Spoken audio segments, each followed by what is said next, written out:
વર્ણિવેશરમણીય દર્શનમ મંદહાસરુચિરાનનાંબુજં પૂજિतं સુરનરોત્તમૈર્મુદા ધર્મનંદનમહં વિચિંતયે અસતોમા ષટ્ગમય તમસોમા જ્યોતિર્ગમય મૃત્યુર્મા અમૃતં ગમય.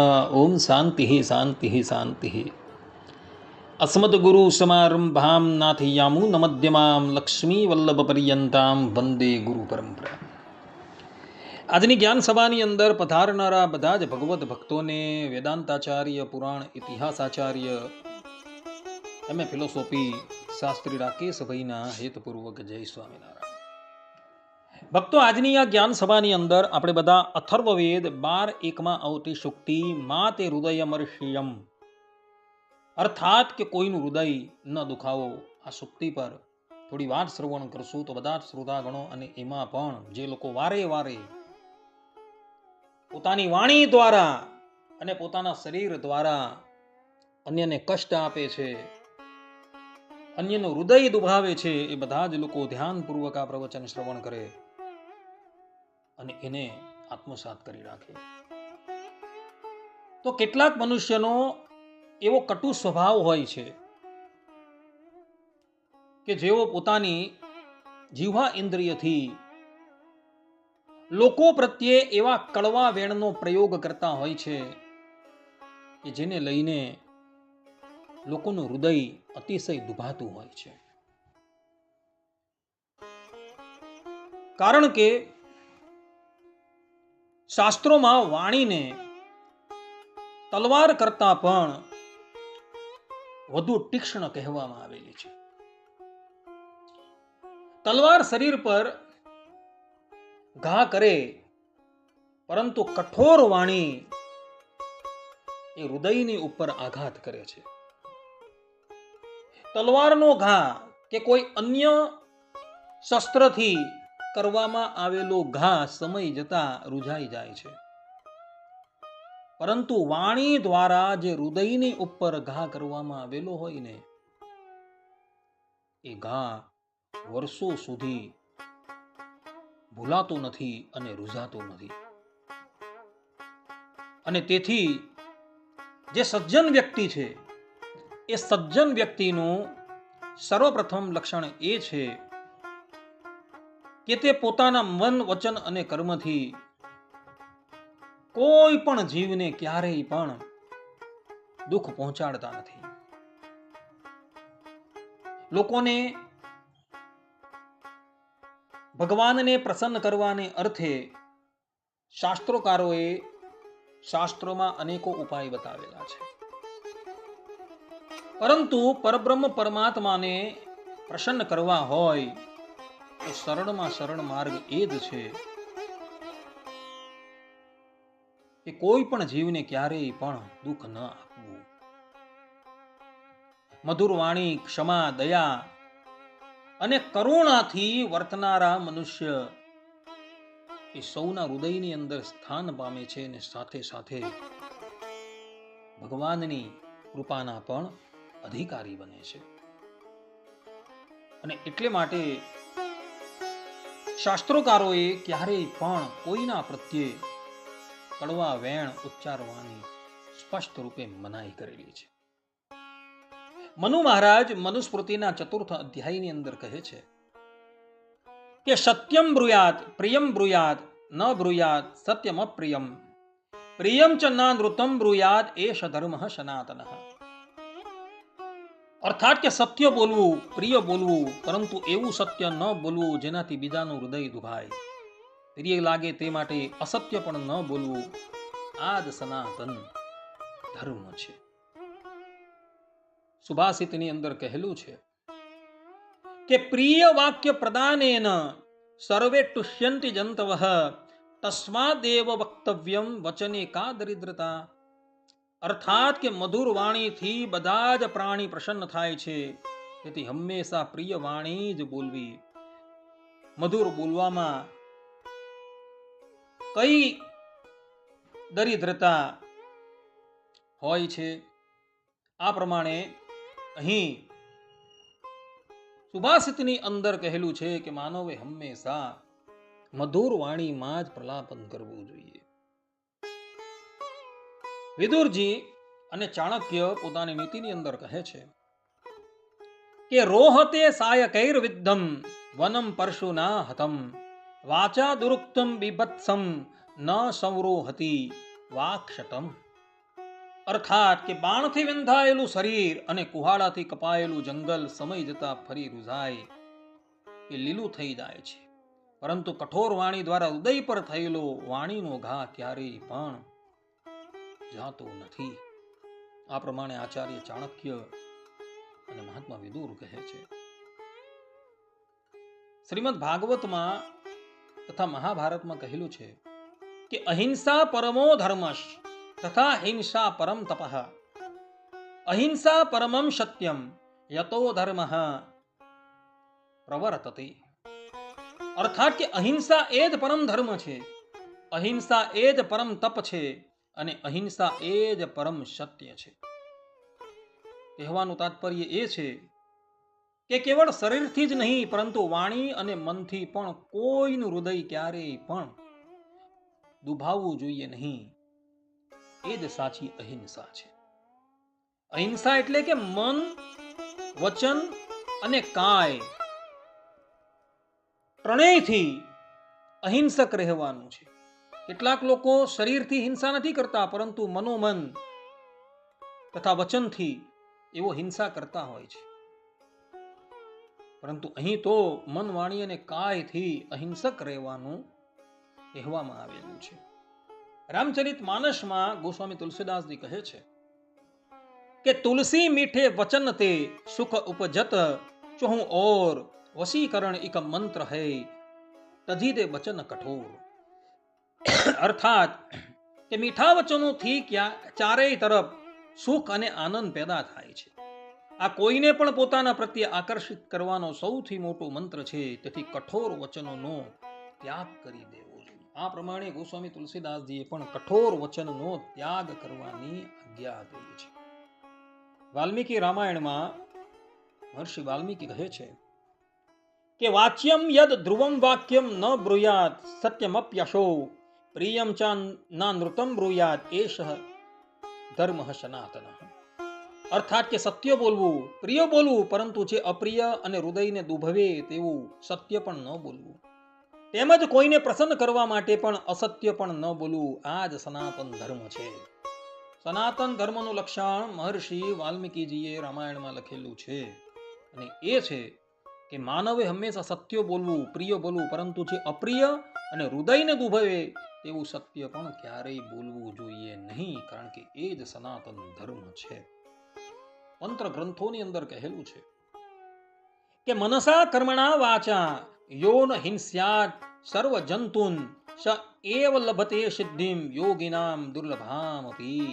અર્થાત કે જે સાધક મન, વચન અને કર્મથી ક્યારેય પણ કોઈ જીવને પીડા કે હૃદય દુઃખ આપતો નથી, તે જ યોગીઓ માટે પણ દુર્લભ એવી સાચી સિદ્ધિ પ્રાપ્ત કરે છે. જે વ્યક્તિએ સિદ્ધ થવું હોય અથવા તો ભગવાનના દર્શન કરવા હોય, પરમ તત્વના દર્શન કરવા હોય, તો એણે મન, વાણી અને કાયથી અહિંસાનું પાલન કરવાનું છે. કોઈ પણ જીવ પ્રાણી માત્રને દુભાવવાના નથી. આ પ્રમાણે અહીં કહેવામાં આવે. સુભાષિતની અંદર કહેલું છે કે પ્રિય વાક્ય પ્રદાનેન સર્વે તુષ્યંતિ જંતવઃ તસ્માત તદેવ વક્તવ્યમ વચને કા દરિદ્રતા. અર્થાત કે પ્રિયું બોલવાથી તમામ પ્રાણીઓ અને મનુષ્ય સંતોષ મેળવે છે અને પ્રસન્ન થાય છે. તેથી હંમેશા પ્રિય જ બોલવું જોઈએ. બોલવામાં વળી દરિદ્રતા એટલે કે કંજુસાઈ કેવી? અમુક વ્યક્તિઓ વાણીથી ખૂબ દરિદ્ર હોય છે અને જ્યાં ત્યાં જેનું તેનું એવો અપમાન કરતા હોય છે, અટુ વચન બોલતા હોય છે. પરંતુ શાસ્ત્રોકારો કહે છે કે સામાન્યમાં સામાન્ય વ્યક્તિ પણ તમારી સન્મુખ આવે તો એની સાથે પણ મધુર વાણીમાં ભાષણ કરવાનું છે, પરંતુ કડવી વાણીની અંદર ભાષણ નથી કરવાનું. મહાભારતમાં વિદુર નીતિ આવે છે. એ વિદુર નીતિમાં મહાત્મા વિદુર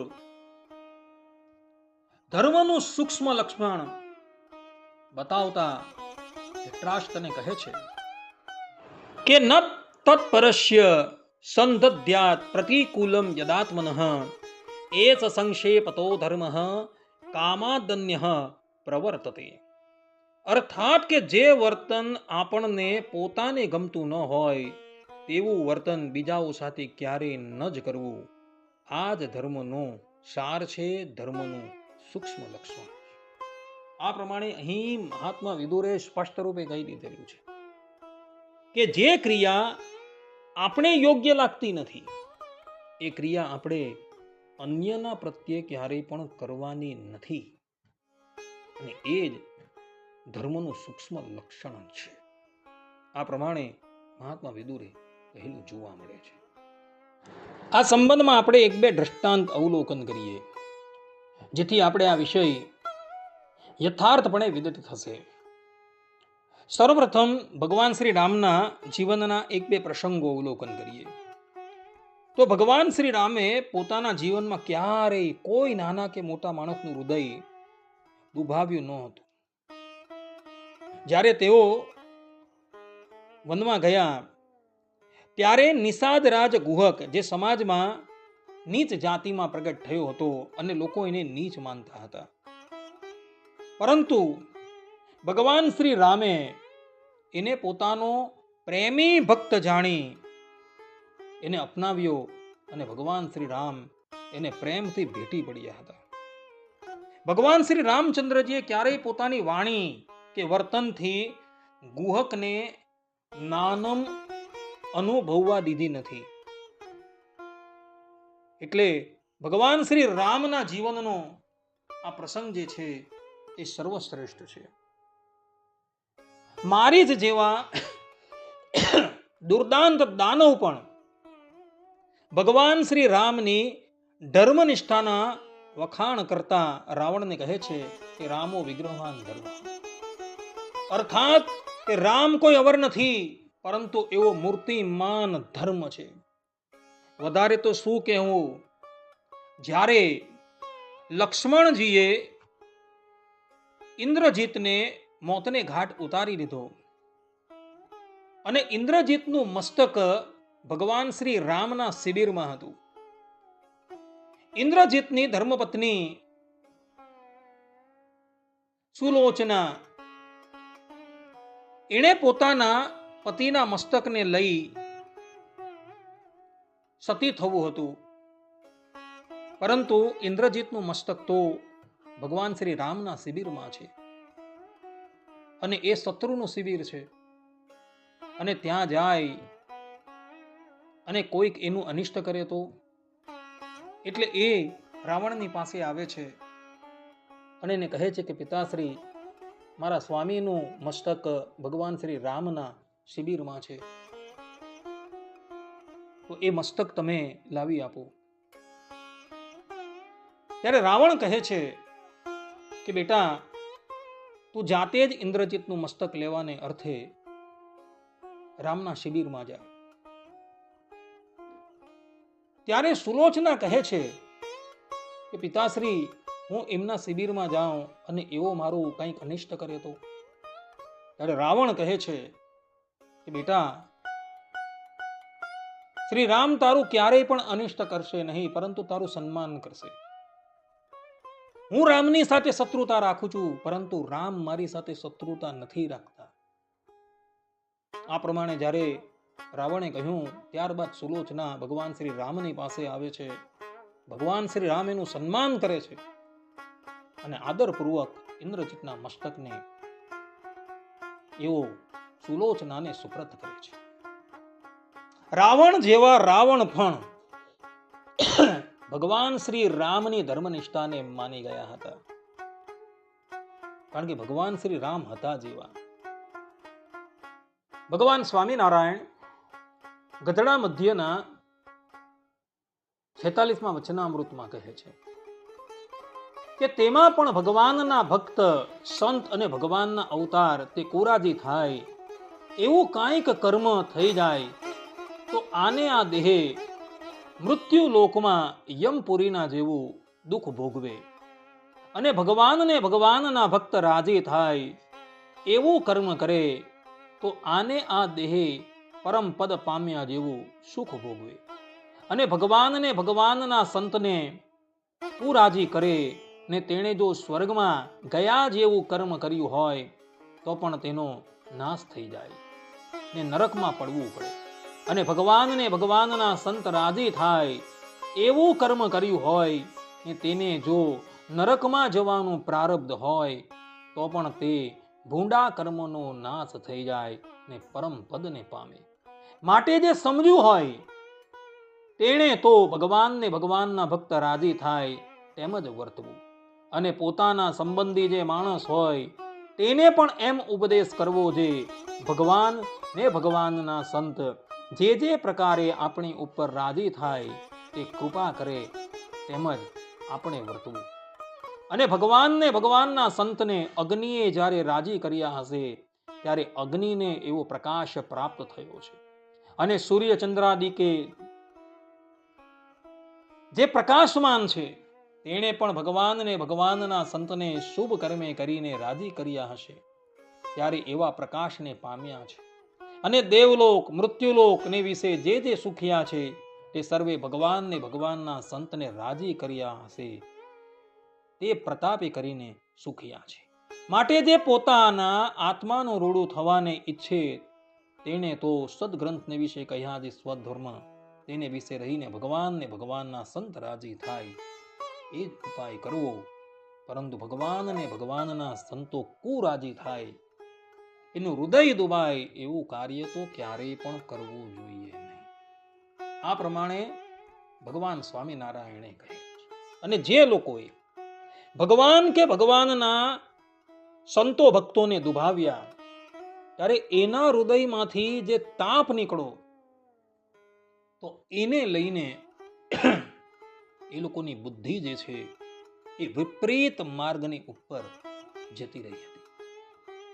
આ સંબંધમાં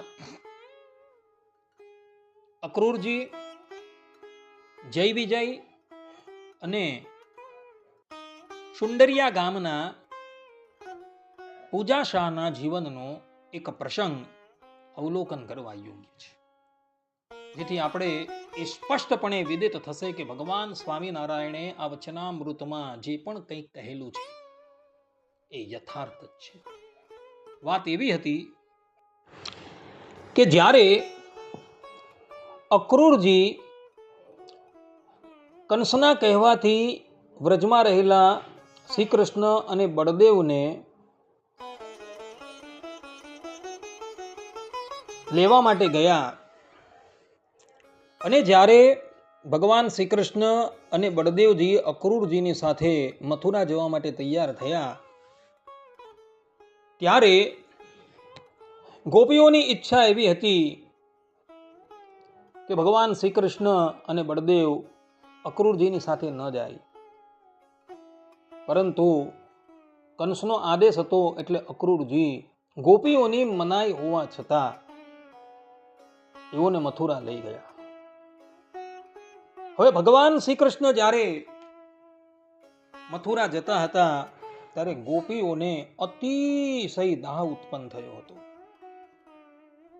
અને એને લઈને ગોપીઓના હૃદયમાંથી જે નીકળેલો તાપ એ અક્રૂરજીને સ્પર્શ કરી ગયો અને એને લઈને અક્રૂરજીની બુદ્ધિ ભ્રષ્ટ થઈ ગઈ હતી. અને તે પછી ભગવાન શ્રી કૃષ્ણ જ્યારે કંસને મારી મથુરાનો ત્યાગ કરી દ્વારકા જાય છે અને સત્રાજીત નામના યાદવને સૂર્યદેવની કૃપાથી જે શ્યમંતક મણિ મળે છે અને એ મણિ માટે ભગવાન શ્રી કૃષ્ણનો સત્રાજીતની સાથે વિવાદ થાય છે, તે સમયે જેની બુદ્ધિ વિપરીત થઈ ગઈ છે એવા અક્રૂરજી શતધન્વા નામના યાદવને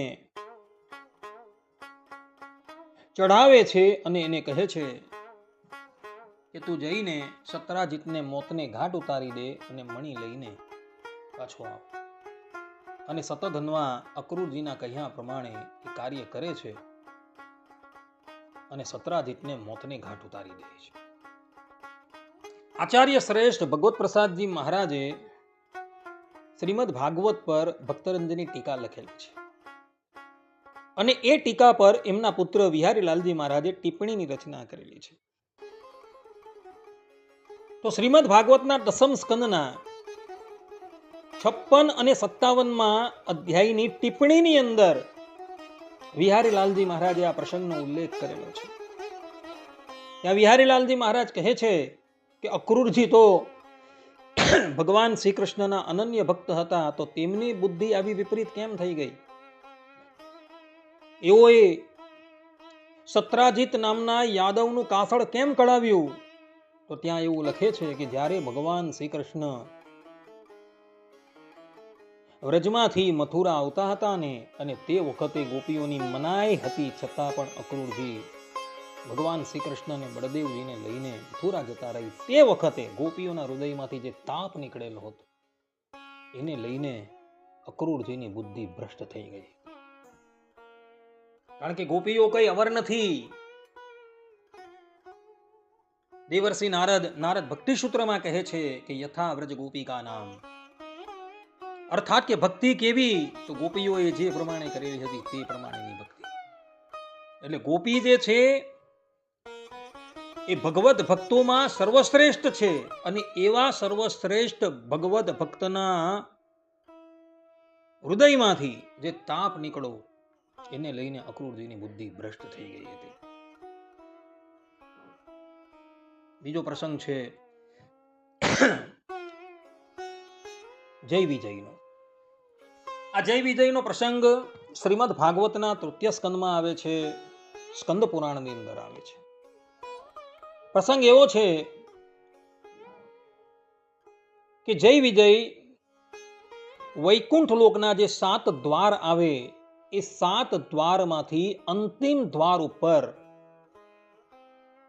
ચોકી પેરો કરતા હતા. એવો ભગવાનના પાર્ષદ હતા અને દ્વાર ઉપર દ્વારની રક્ષા કરતા થતા એ બંને ત્યાં વિરાજમાન હતા. એક દિવસની વાત હતી. શ્રીમદ નારાયણ ભગવાન એકાંતમાં વિરાજમાન હતા અને એવા સમયમાં લક્ષ્મીજી ભગવાનની પાસે આવે છે. તે સમયે જય અને વિજય માતાજીને મહેલમાં પ્રવેશ કરતા રોકે છે, અને જેથી ક્રોધાયમાન થઈ માતાજી જય અને વિજયને શાપ આપી દે છે કે તમને એક સમયે બ્રાહ્મણનો શાપ થશે.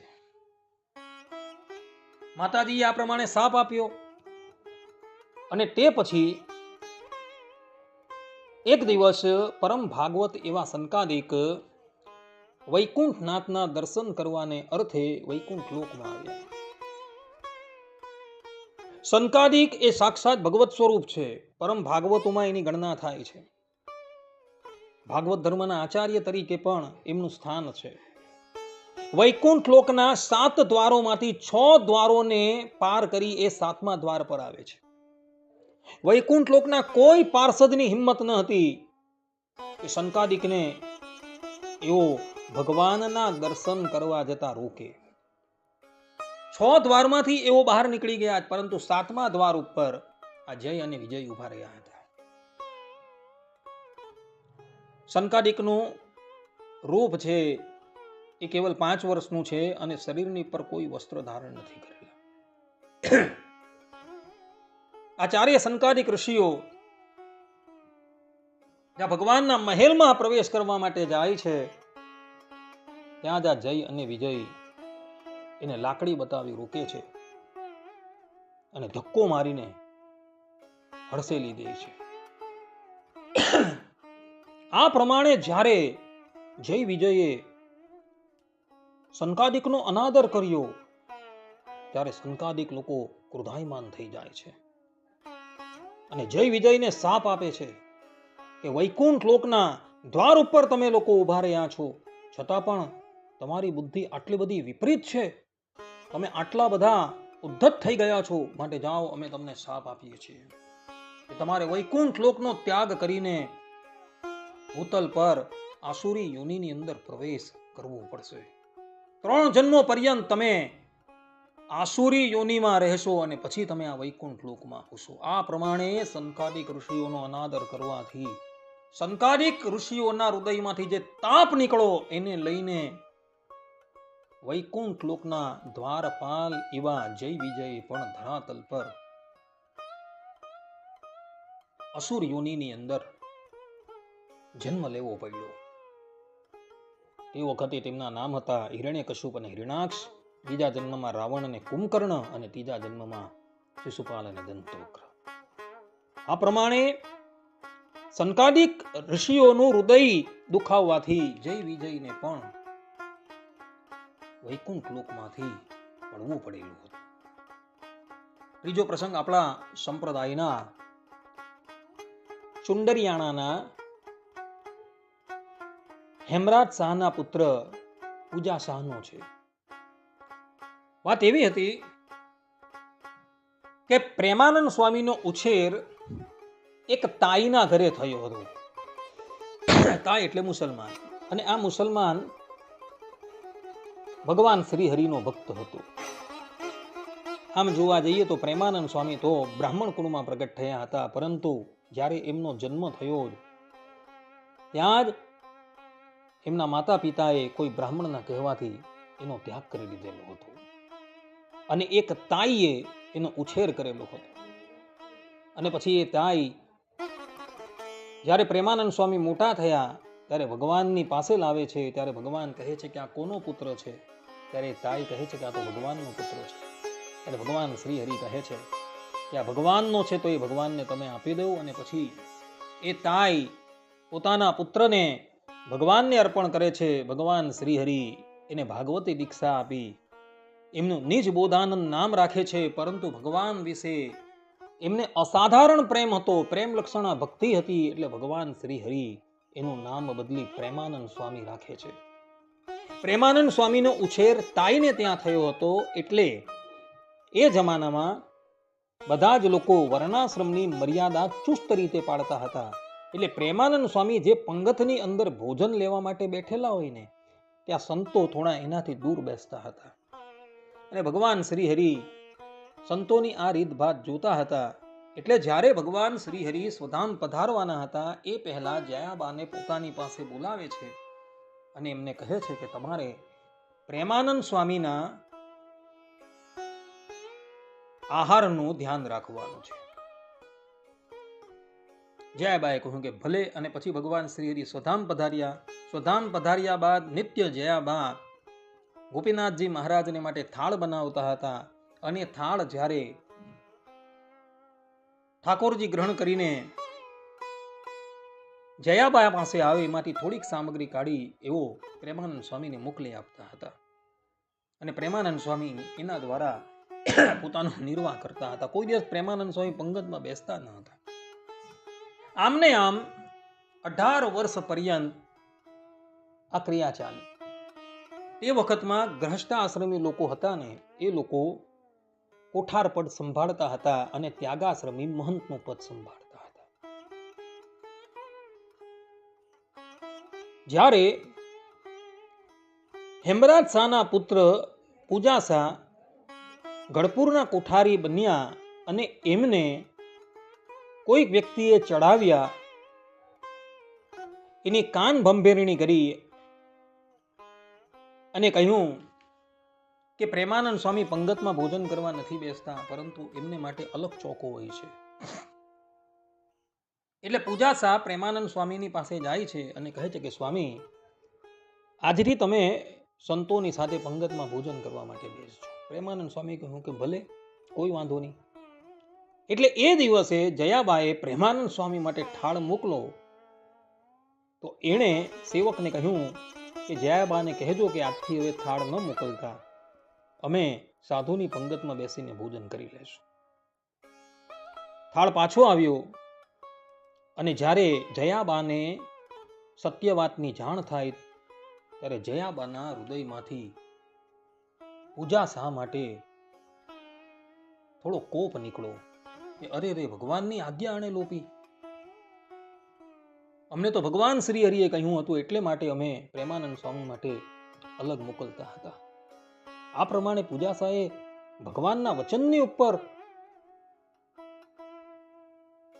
અર્થાત કે ભગવાનના વચન લોપવાની જરૂરત કરી, એવો ભગવાનના વચન પર પગ મૂક્યો. આવો તાપ જયાબાના હૃદયમાંથી નીકળો અને એને લઈને એવું કહેવાય છે કે પૂજાસાની પીઠની અંદર બહુ મોટું ગુમડું થયું હતું અને ગુમડું એટલું બધું મોટું હતું અને એટલું બધું તીવ્ર દુઃખ આપતું હતું, કષ્ટ આપતું હતું કે પૂજાસા રાતના ચટ્ટા સૂઈ પણ શકતા ન હતા. એનું કારણ જયાબાના હૃદયમાંથી જે તાપ નીકળેલો હતો ને, જયાબાનું હૃદય જે દુઃખી થયું હતું એને લઈને પૂજાશાએ એનું ફળ ભોગવવું પડેલું. માટે ભક્તો, જીવનની અંદર ક્યારેય પણ તમે કોઈનું હૃદય દુખાવતા નહીં. અન્યથા એવા વ્યક્તિના હૃદયમાંથી જે તાપ નીકળે છે ને, એ તાપ માનવને ભયંકર દુઃખ આપનાર થઈ જાય છે. અને એટલે માટે વેદ ભગવાન અથર્વવેદ 12:1-35 કહે છે કે માતે હૃદયમર્ષિયમ, અર્થાત કે કોઈનું દિલ ન દુભાવો. આ પ્રમાણે વેદ ભગવાને કહેલું છે. માટે ભક્તો, જીવનમાં ક્યારેય પણ આવું કાર્ય કરતા નહીં. આટલું કહીને હું મારી વાણીને અહીં વિરામ આપું છું. સર્વે સંતુ નિરામયઃ, સર્વે સુખીનો ભવંતુ, સર્વભદ્રાણિ પશ્યન્તુ, મા કશ્ચિદ દુઃખ ભાગ ભવેત. અસ્તુ. જય સ્વામિનારાયણ.